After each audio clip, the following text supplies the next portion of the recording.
भरहु सबर राखो कुछ दिन बाद में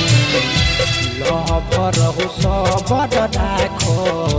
कुछ दिन बाद में खत्म होई लॉकडाउन खत्म होई लॉकडाउन भाग चली हो साथ में भरहु सबर राखो कुछ दिन बाद में भरहु सबर राखो कुछ दिन बाद में।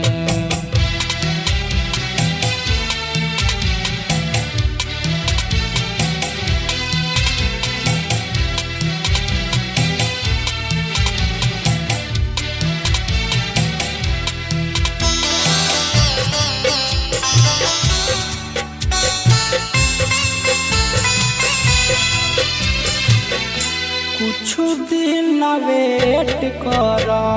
सेट हो जाई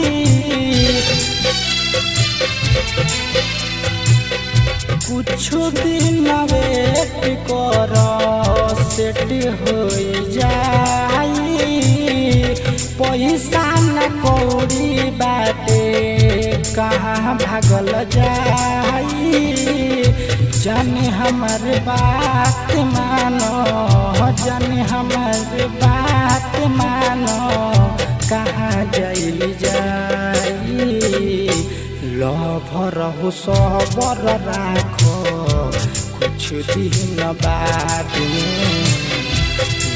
भरहु सबर राखो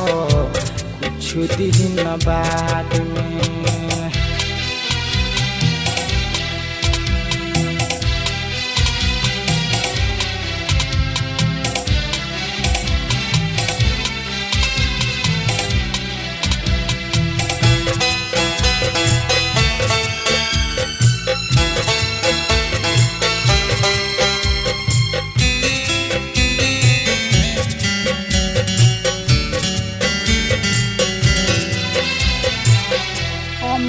कसम खैले बारे तोहरा साथ में अभिषेक कसम खैले बारे तोहरा साथ में जान भोल चल जाई जान भोल चल जाई रहब तुहरा पास में भरहु सबर राखो कुछ दिन बाद में भरहु सबर राखो कुछ दिन बाद में भरहु सबर राखो कुछ दिन बाद में खत्म होई लॉकडाउन खत्म होई लॉकडाउन भाग चली हो साथ में भरहु सबर राखो